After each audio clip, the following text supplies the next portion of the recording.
Hürmetli tamaşaçılar, исәнмесез? Бүгенге тапшырыны Алла бирсә берничә өлешкә белербез. Чөнки дөньяның төрле почмакларына җибәрергә туры килә безнең тапшыру аркылы котлау сәламнарын. Башлап, беренче сәламне ерак төньякка юллыйбыз. Кем генә, ничә яшьтә генә булсак та, кайда гына эшләсәк тә, кеше тормышында гаилә беренче урында тора. Гаилә ул бер йортта яшәүче кешеләр генә түгел. Ул алар арасындагы җылы мөнәсәбәт, мәхәббәт, бер-береңә ярдәм итешү, авырлыкларны бергәләп җиңү, шатлыкларга бергә шатлану.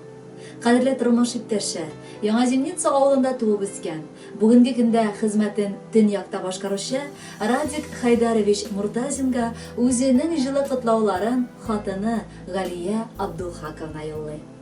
Мин Радик белән бер авылда туып үстем. Бер мәктәптә укысак та, гомердә дә шушылай алда булачагын уйламый идем. Ә ул икән, безгә күпләрдә күптән инде никах укылган булган.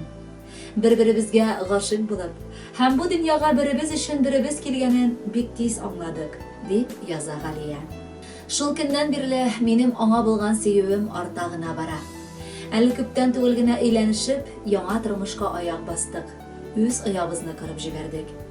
Эштән ул гел гаиләсенә, безнең яныбызга ашыгып кайта.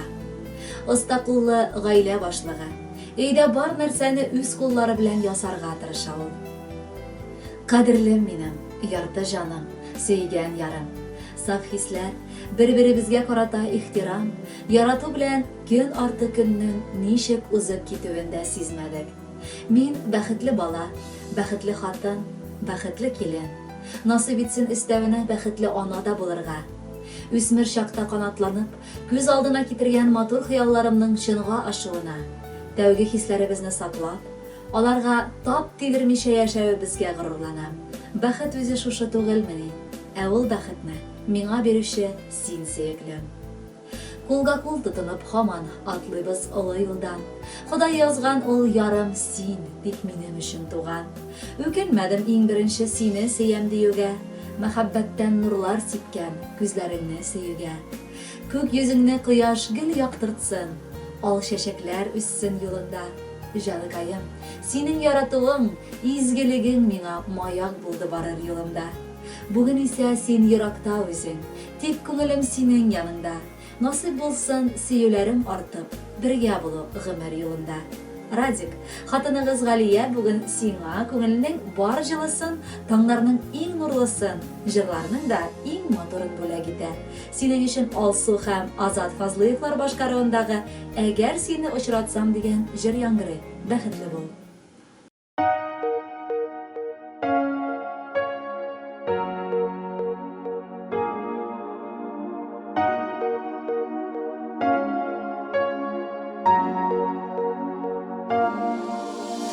Әгәр сине очратмасам, яратуның ни икәнен белмәс идем. Әгәр сине очратмасам, мин үлгәнче беркемне дә сөймәс идем. Әгәр сине очратмасам, мин бәхетне беркайчан да тапмас идем.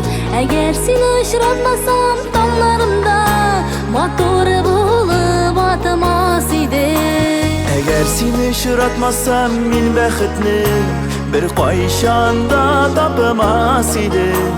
Әгәр сине очратмасам, таңнарымда матур булып атмас идем. Әгәр сине очратмасам, кемнәр мине шушы тикле сөяр иде. Әгәр сине очратмасам, көннәр шулай минем өчен янар иде. Әгәр сине очратмасам, мин бәхетне беркайчан да тапмас идем. Әгәр сине очратмасам, таңнарымда матур булып атмас идем. Әгәр сине очратмасам, мин бәхетне беркайчан да тапмас идем. Әгәр сине очратмасам, таңнарымда матур булып атмас идем.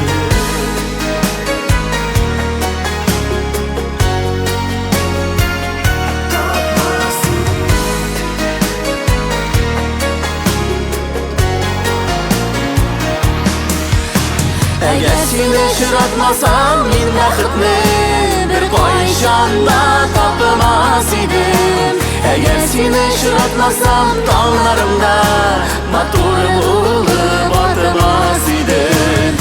Әгәр сине очратмасам, мин бәхетне бер кайчан да тапмас идем. Әгәр сине очратмасам, таңнарымда матур булып атмас идем.